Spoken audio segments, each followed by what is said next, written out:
they're kind of fell victim to the playing house. Yeah. And one pushing forward a lot harder and Yeah, the other no. person resenting.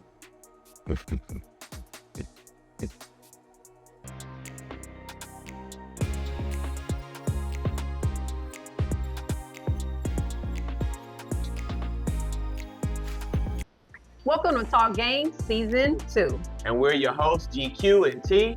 And we are Nice with the Slice, where we take our most toxic situations and turn them into something healthy. So let's let healthy love begin. Let's get to our first topic.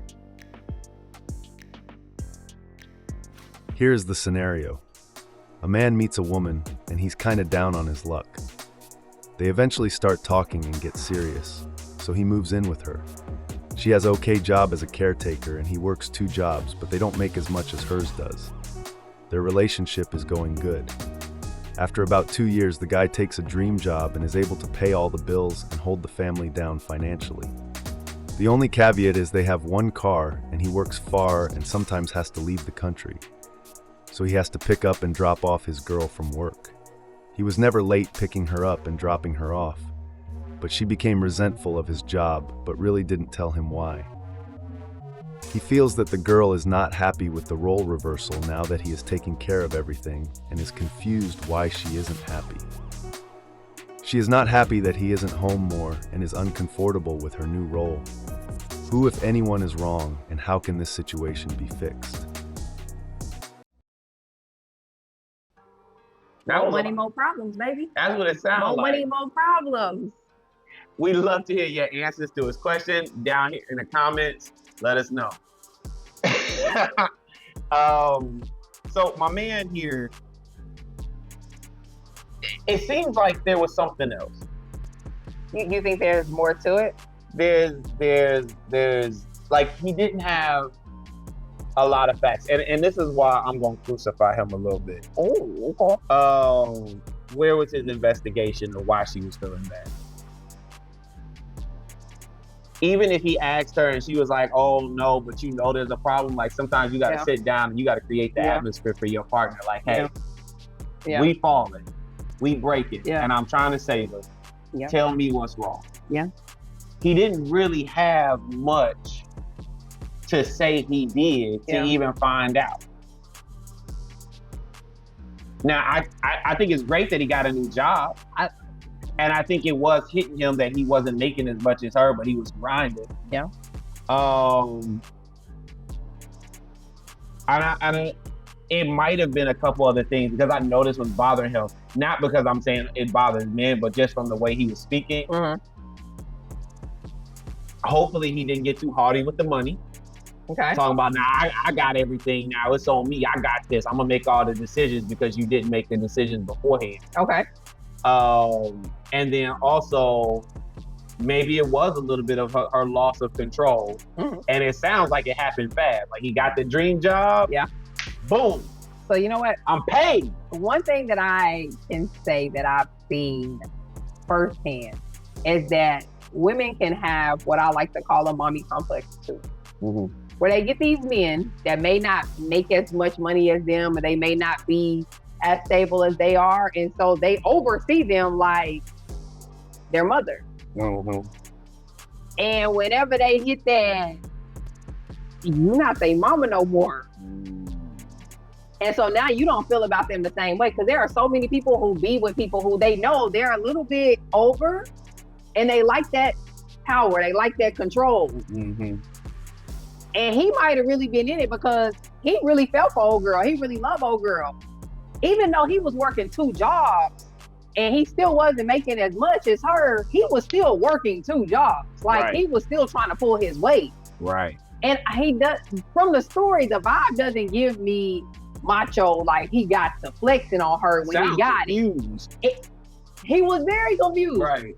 He even mentioned that they only had 1 car, right? Right. And caveat is such a complex word. Right. So throw in his little story. And he never was late picking her up. Yeah.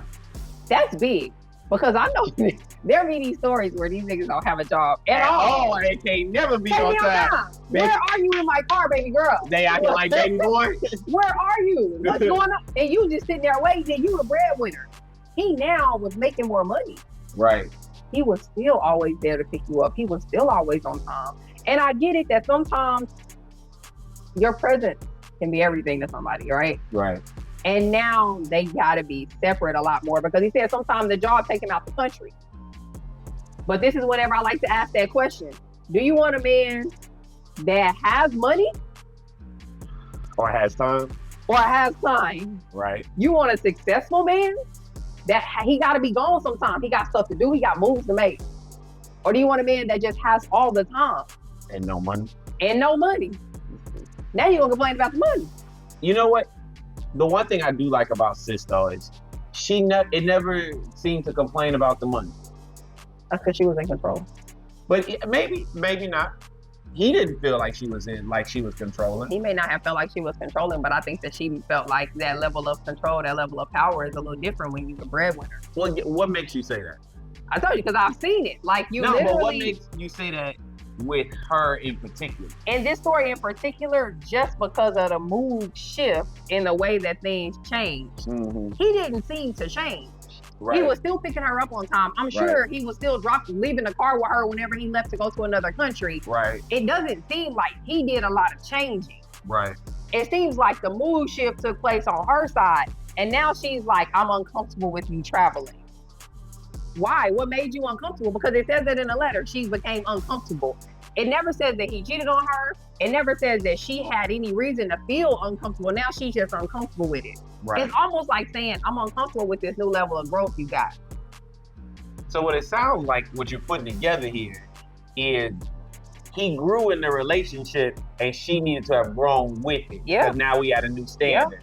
Yeah. And she didn't want to grow. She didn't want to grow. And you know what? I think that it's hard to really respect somebody else's growth when you're not growing.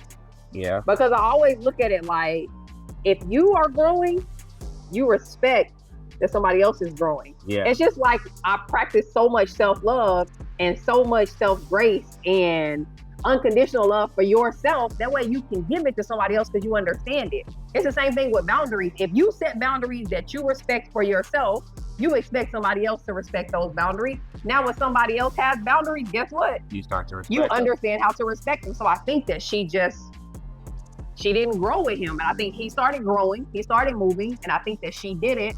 And she was unhappy with it. And she was like, no, baby, we was good here. We was comfortable here. Come back here.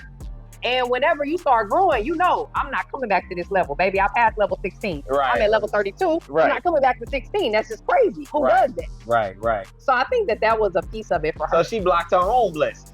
She did. Dang. I felt like she blocked her blessings. And as bad as it sounds, I think that sometimes people like to find shit to complain about. No, that's true. I think that people like to have some kind of problem, some kind of issue to complain about. You know, I mean, I can't argue with that. I give him a lot of grace in this because he didn't complain. He didn't talk bad about the girl. He kept it like straight and to the point about what was going on. Sounded like he was more confused than anything. Yeah. So, but let's get to the breakdown and see how we can help them. All right, so we're back with the breakdown, but make sure you like, comment, share, subscribe, all social media platforms at Relationship Battle Twins. So, plainly speaking, I think this was just a dub. I think so too. Right. I think this is in terms of lifetime in the season, and you were there. She helped where you needed it.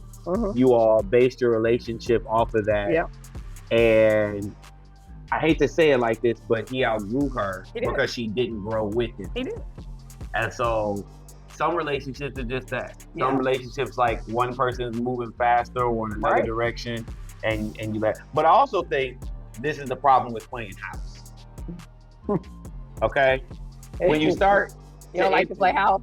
I don't think it's a good idea. I think it's a bad idea. I think it's a bad idea for multiple reasons. Yeah. And this is one of them. Yeah.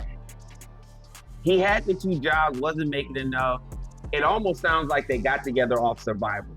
Yeah. A lot of people get together off survival too. And now that he's thriving. Yeah. She hasn't switched her mental. Yeah. But had they kept their homes separate, and he had to just struggle on his own, respectfully. Yeah. If she still chose to deal with him, cool, and not cool. Yeah. But then when this new level of light was attained, they could have still kept growing. It's a lot easier to grow dolo when you don't have another level to keep up with in home. Right. And now she would have got some of the benefits, you know. But I think that's all it is. I think that's they're kind of fell victim to the playing house. Yeah. And one pushing forward a lot harder and the other person resenting. You know what I think that happens sometimes with people who you want to take everybody with you. Yeah. Whenever you grow, right? And I think that it's hard to take that hit because I know like that there are times you're in a relationship or you're in a situation or even a friendship to where you think this your forever, right? This is it. And then you start to grow. And you outgrow those situations. And it's always confusing. It's always like, I don't understand why you just not happy for me and why we couldn't grow together. Why I didn't try to leave you. It's not that. And sometimes people start looking at you like, oh, you think you better than me now, huh? And it's like, I never said that. I'm just trying my best to be the best me that I can be. And based on the way that he wrote this letter, the interpretation of it is literally, he's like very confused as to, I don't understand how we felt. Right. Because I was taking her with me. Right. We were doing better and it should have made her happier when it had the opposite effect. And it made her, you know, basically like miserable inside this relationship. Now it's always a complaint. It's always a situation. It's always a problem. Now I'm uncomfortable. I would tell you what a lot of people fall victim to in situations like this. Listening to their friends. Yeah. Listening to their friends. Or social media. Yeah. Oh, social media is the worst. Right. Because you know what happens a lot of times whenever you spend a lot of time away from your mate is you start listening to social media and you see how whenever somebody is away from their mate, what they doing and what's going on, and you start hearing these stories and you like, I'm uncomfortable with this because I'm used to us being together, for one. That's the big thing. 2, this is very different. And 3, what you over there doing whenever you're not with me? So, yeah. And I think partly, and this is one thing he has to take responsibility for. And this is why, again, I say playing house is so dangerous.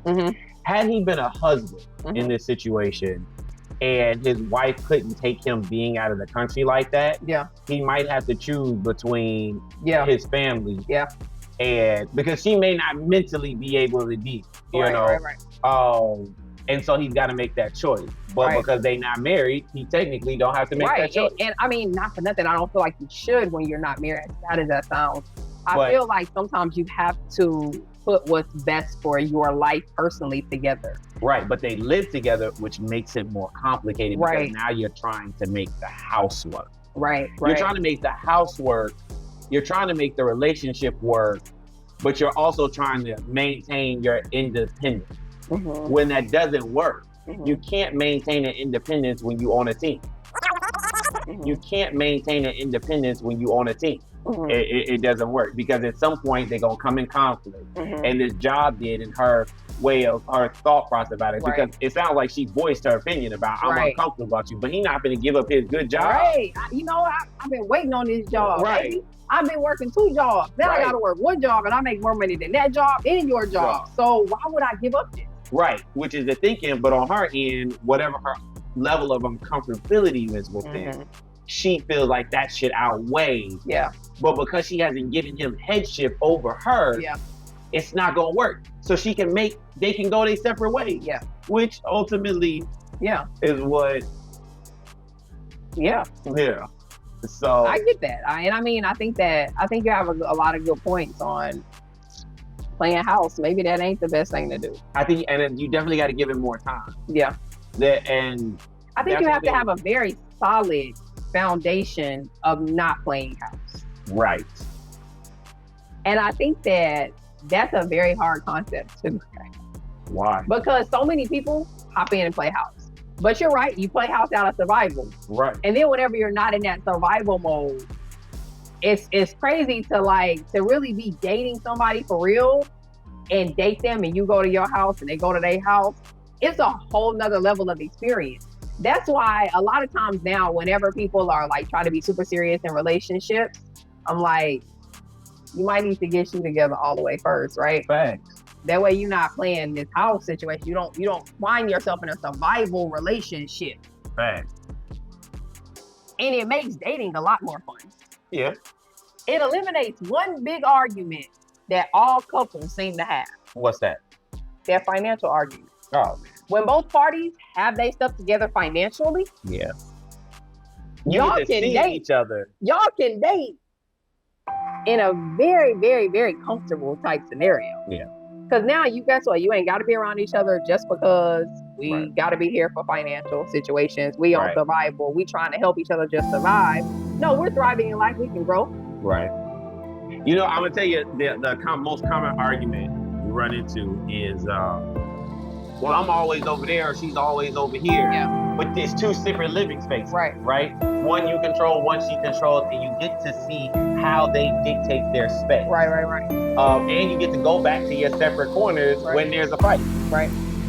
And it allows you to still grow individually and kind of grow in this relationship separately, because there may be some things you need to work on to make the relationship better, but you need to work on them solo. Right. And if you don't ever have that time solo, it's a lot harder to do. Yeah. You know?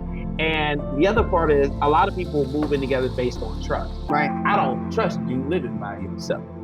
And I gotta say, whenever someone is right, so now hey, I was living by myself before you came along.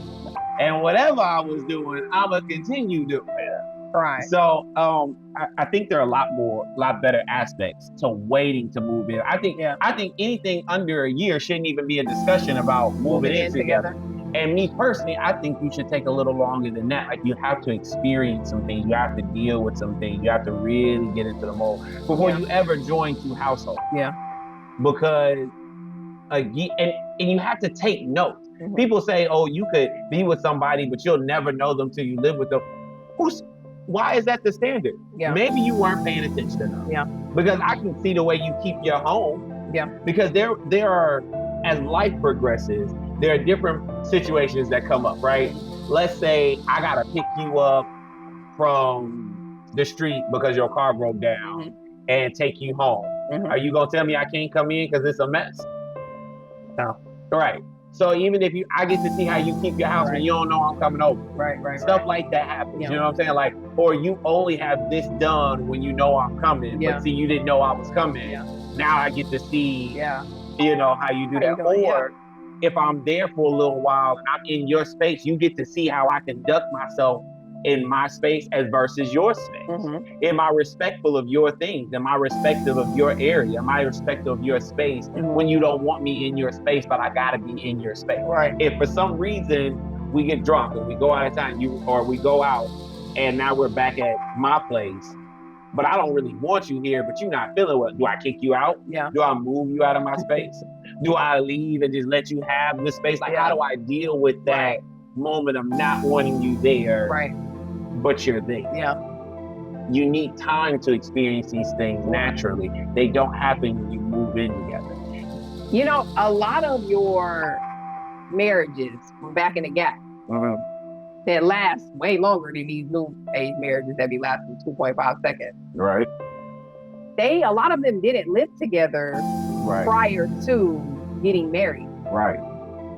And I've read a couple of different books and stories where it should be a common practice where y'all don't live together until you get married. That's when you start focusing on joining finances and getting all of the other things together, because you need to be able to be two separate individuals prior to your marriage. Now, your marriage is where you should be joined, and now you live together. So I get it, and I do think that people are dating and they get in this like phase. Oh, I like you, and I want to be around you all the time. So then off topic goes into, it doesn't make any sense for you to have rent and I have rent. Yes, it do. Because I need to control my house. You know what? What about if I stop liking you tomorrow? Now we got to break up a whole house, a whole situation. And we not vested, we not tested, we none of that. I'm going to tell you another thing about having your own house that definitely gives you a lot of benefit. it gives you domain. Okay. Right? Come on, domain. And a dominion over your domain. Okay. Right? Okay. Okay. Because when you come to my house, I set the rules for my house. Yeah. How I let you run over those rules or not let you run over those rules, right, tells you a lot about what kind of man I am and how I run my household. And the same would go for a woman as well. Yeah. And so you get to see what kind of leeway you got, what kind of strict rules, what are their pet peeves and things like that. Because as an individual, a woman is not allowed to come into my house and start changing stuff around. You can't move furniture. Cool. Because I'll look at her funny. She's like, "Oh, this looks better over here." But you liked it right there. You like that's where I placed it. And so now you are big with your boundaries. Right. Because you can't come into my space and rearrange my space to make you more comfortable while you're here in my space. This is my space. Get used to my space and how I feel about my space. Because when we join our space, aspects of my space will come into your space and we'll create a new space. Yeah. You can't just override my space because you don't agree with it. Yeah. Fact. And what I see in my personal dating career is seeing how people come in and they like to do that. They like to rear, oh, why you got this? Why you got this? I don't like this. I don't like this. Oh, okay, I appreciate your opinion. Don't change shit. Right, no fact. Because this is my space. Yeah. And I like my space this way. Yeah. And I think personally, what a lot of guys fall pitfall to is a woman coming in clean. Yeah. Okay? Men, clean your own stuff. Like, seriously. When she coming over, make sure you clean. When you have guests over, make sure you clean. Because this whole thing about she get there and now she's cleaning up your place, I'm going to tell you that sets the pattern for two things. One, she going to always be cleaning up behind you. And she'll never watch you clean up after yourself. Most women hate that after a point. When they done with the ooh, I love you, they don't want to clean up behind you. Yeah. And you know what? My thing is always don't start something you can't keep up. And that's one thing nobody wants to keep up. So I'm not going to start cleaning up after you. Right. I ain't better do it. And then on top of that, when people come in and they don't even know your space trying to clean, they gonna move stuff around. And I'm gonna tell you this, women like to use that as a ploy to search. This not your space.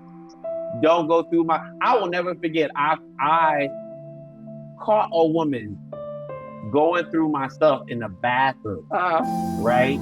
Now I have a daughter and I allow her to keep a personal private drawer. I don't go through her drawer. So when I found that drawer had been gone through, kicked her out. Because, and it wasn't that I found out because I walked in on it. She caught an attitude because she saw feminine products. And I was like, you went through my drawer? She claimed she was clean. Yeah. But there was no reason to go through that drawer. Yeah. And when she did, you crossed the boundary. Now you gotta go. Did you ever set the boundary of you can't go through my stuff? Yes. I'm very thorough. Like I tell you, don't bother cleaning up. I'll clean up. If you make a mess yourself, that's fine. Ask me where something is. I'm a good host. You know. But to go through the stuff and just claim you're cleaning up, there was no reason to go through that door. There was no reason to go through any of it. You know what?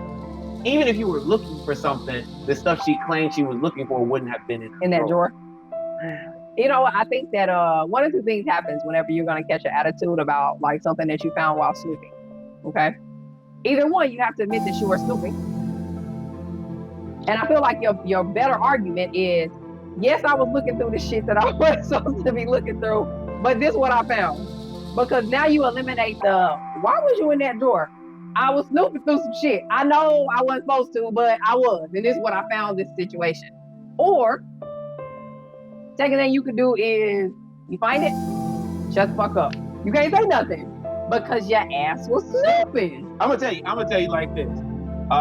When you create boundaries for yourself and you got big discipline where booty not gonna move you, you'll let somebody go for that. Yeah. Because the moment you like, so I was snooping, whatever you found, you take that knowledge and now you move. Yeah. Because I don't appreciate the invasion of privacy. Yeah. Because that also means that I will never trust you here solo. And I need to be able to trust my girl in my place. Not that I even have something to go through, but I don't want to know that you're snooping through stuff. And maliciously. Do you think everybody snoops? No. Because I don't. I don't go through stuff that ain't mine. Have you ever had a girl that didn't snoop? I think girls snoop. I like to believe I have. I think that girl snoop. And you know what? I think that it wasn't until like my later years of being actually healed to where I started to respect boundaries of other people, because then I had boundaries and I was like, what you just going through my stuff just because? Right. That made me more like, let me respect this boundary. And I think that sometimes whenever you develop that characteristic, right, and you have that level of integrity, whenever you do come across something accidentally and you come to them and you tell them, I wasn't looking through your stuff, but this came about. But I found this and now I want to know about this. They're more prone and likely to answer what this is and to give you like a real explanation and knowing, well, she ain't never snooped through nothing. She ain't never just went through stuff. She ain't seem to be like that. Because when you do it all the time and you start off doing it from jump, because usually girls like to do it on their first couple of trips there. Right. You like to go through stuff. And I like to tell you my boundaries before you get there. And then when you get there, I'm like, you good. This is whenever I say, whenever you deal with a man that has another level of emotional intelligence, another level of dick discipline, they have their boundaries. Right. You have to move different as female. Because that little crying and shit you're going to do normally to get out of stuff, or just don't try to flip it on me because I found this. Yes, I was going through your stuff. They'll look at you with a straight face and be like, I'm not flipping anything. I don't owe you explanation because you went through my stuff. You have to be a little different. You got to be in your emotionally intelligent era too to understand, this is fucked up. I probably shouldn't have did this. Now you got to figure out how to move forward with that person. If at all possible. Right. Now y'all got to come to some level of common ground of, you know what? I shouldn't have did that. Right. But women are scared of that big word sometimes, accountability. They be scared of it. That thing be sounding foreign, boy. It's like another language. And saying I'm sorry, I never realized how hard it is for females to apologize to their mate. But boy, I've been seeing a lot of videos. I get a lot of messages. We be in DMs like, you don't know how to say I'm sorry, sis. Shout out. That hard. I didn't say nothing. I want to point out, I've been sitting here quiet. That's coming from a female point of view. But that's all we got time for today. Always remember, healthy love heals. And we'll see you next time. Your touch drives me crazy. Your smile is amazing.